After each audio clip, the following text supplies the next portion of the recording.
उसके बेटे कलयुग के सर पर गिर जाता है। अरे ये क्या? कलयुग, कलयुग, उठ जा बेटा। भगवान, इसे तो खून निकल रहा है। सुधा अपने बेटे कलयुग को गोदी में उठा लेती है, जिसके बाद उसकी दोनों बेटियां और एक बेटा उसके पीछे पीछे चलने लगते हैं। डॉक्टर साहब, मैं आपके आगे हाथ जोड़ती हूँ, मेरे बेटे का इलाज कर दीजिए। देखिए, पहले पर्ची बनवाइए, उसके बाद फीस भरिए, है ना? फिर मैं आपके बेटे का इलाज करना शुरू करूंगा। लेकिन डॉक्टर साहब, मेरे पास इसकी फीस भरने के लिए पैसे नहीं है। अगर पैसे नहीं है तो यहाँ से निकल जाओ, क्योंकि हॉस्पिटल खर्चों के बलबूते पर चलता है, ना कि लोगों के ऊपर दया करके। आया समझ में? डॉक्टर सुधा को उसके बच्चे के साथ हॉस्पिटल से निकाल देता है, जिसके बाद सुधा अपनी साड़ी का एक कोना फाड़ती है और उसे अपने बेटे कलयुग के सर पर बांध देती है, जिसके बाद उसके बच्चे उससे खाना मांगने लगते हैं। माँ, भूख लगी है। माँ, 2 दिन से हमने कुछ नहीं खाया है। माँ देखो, वहाँ पकोड़े वाला है, हमें कुछ खिला दो ना माँ। अपने बच्चों की बातें सुनते ही सुधा की आंखों से आंसू आ जाते हैं। बच्चों, मेरे पास पैसे नहीं है। जैसे हॉस्पिटल से हमें निकाल दिया था, वैसे ही ये दुकान वाला भी हमें भगा देगा। सुधा को कुछ समझ नहीं आता। उसकी गोदी में उसका बेटा कलयुग होता है और वो सड़क पर आती जाती गाड़ियों से भीख मांगना शुरू कर देती है। भाई साहब, जरा गाड़ी रोको, मेरे बच्चे भूखे हैं, मुझे कुछ पैसे दे दो। अरे हट जाओ मेरी गाड़ी के सामने से। जब देखो भीख मांगने के लिए अपने बच्चों का झूठा बहाना लगा कर खड़े हो जाते हैं। तुम जैसी औरतों को मैं बहुत अच्छे से जानता हूँ, है ना? वो ऐसा कहकर अपनी गाड़ी का शीशा बंद करता है और स्पीड से गाड़ी ले जाता है। बेचारी सुधा रोती रह जाती है। आखिर मेरी किस्मत ऐसी क्यों है? हे भगवान, मैं क्या करूं? अपने भूखे बच्चों की भूख कैसे मिटाऊं? सुधा अपने बच्चों को लेकर कुछ दूरी पर चलती है, जहाँ उसे कुछ लोग दिखाई देते हैं जो गरीब बेसहारा लोगों को ठंड में कंबल और खाना बांट रहे होते हैं। लेकिन वहाँ पहुँचते पहुँचते सुधा अचानक से बेहोश हो जाती है। माँ, उठो ना माँ। देखो, ऐसा मत करो माँ, उठो ना माँ। माँ बहुत भूखी थी। लगता है हमारा पेट भरने के चक्कर में माँ की तबीयत बहुत ज्यादा खराब हो गई और वो बेहोश हो गई। तुम दोनों माँ के पास रुको, मैं कुछ लोगों से मदद मांग कर आता हूँ। कुणाल उन लोगों के पास जाता है और उन लोगों से मदद मांगता है, जिसके बाद वो सभी लोग मिलकर सुधा की मदद करते हैं और उसे खाना खिलाते हैं। कुछ ही देर में सुधा को होश भी आ जाता है। आप लोगों का बहुत बहुत शुक्रिया। इतनी ठंड में आपने हमारी मदद की। चिंता मत करो बहन, सब कुछ ठीक हो जाएगा। इस ठंड में कई सारे गरीब लोग और गरीब परिवारों का यही हाल है। ये लो बहन, अपने बच्चों के लिए कंबल ले जाओ। कम से कम इस कंबल के सहारे कुछ तो ठंड से बचाव हो पाएगा। सुधा मेघा से कंबल ले लेती है और अपने चारों बच्चों को खाना खिलाकर उन्हें वहाँ से ले जाने लगती है। चलते चलते उसके सामने एक कूड़े की खदान आ जाती है, जहाँ बहुत बड़े बड़े पाइप रखे होते। अब हमारे पास रुकने की और कोई जगह नहीं है। आज हम यही रुकेंगे। सुधा उन पाइप के अंदर अपने बच्चों को सुला लेती है और उनके ऊपर कंबल डाल देती है, जिसके बाद सुधा पूरी रात ठंड में उनके पास ही सो जाती है। अगले दिन जब सवेरा होता है तो सुधा की बहुत ज्यादा तबीयत खराब हो जाती है। माँ उठो माँ, कुणाल भैया देखो मम्मी को क्या हो गया है। माँ को हॉस्पिटल लेकर जाना होगा।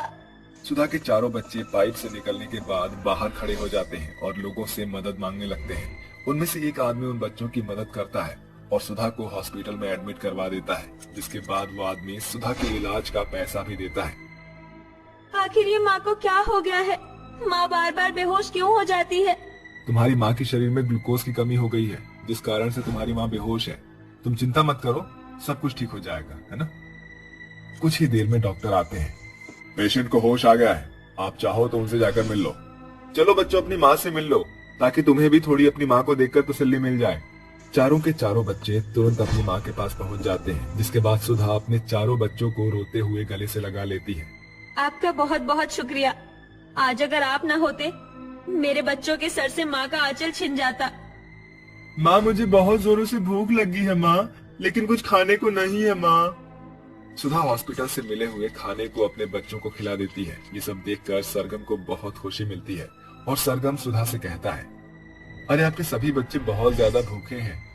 देखो, मुझे नहीं लगता है कि आपको मेरी बात ठीक लगेगी या नहीं। दरअसल मैं अपने लिए एक नौकरानी ढूंढ रहा था। अगर तुम चाहो तो मेरे घर में भी काम कर सकती हो और अपने बच्चों को भी पाल सकती हो।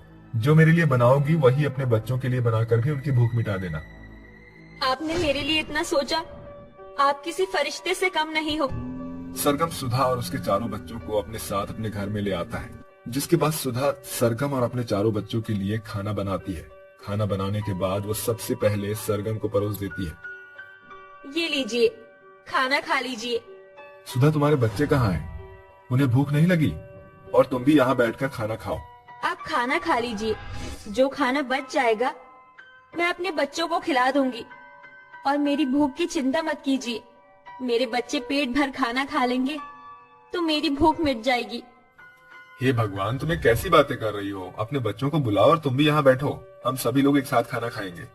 ये सुनकर सुधा बहुत खुश होती है, जिसके बाद सुधा अपने चारों बच्चों को बुला लेती है और खुद भी अपने बच्चों और सरगम के साथ बैठकर खाना खाती है। उस दिन सुधा पेट भरकर खाना खाती है और उसके बच्चे भी। देखते ही देखते रात होने लगती है, जिसके बाद सुधा कुछ कपड़े ले जाकर रसोई में बिछा लेती है। बच्चों, चलो आओ, मैं तुम सभी को लोरी सुनाकर सुला देती हूँ।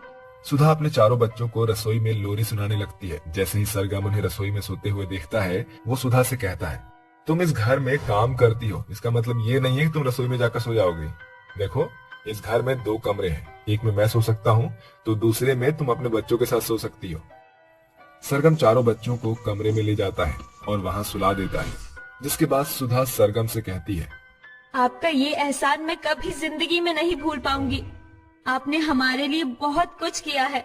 ऐसा कहकर मुझे शर्मिंदा मत करो सुधा, मुझे लगता है कि तुम मुझे भूल गई हो। मैं तुम्हारी कक्षा में पढ़ता था, मैं तुम्हें मनी मन बहुत पसंद किया करता था, और जब तुम मुझे इस हालत में मिली तो मेरे पैरों तले जमीन खिसक गई।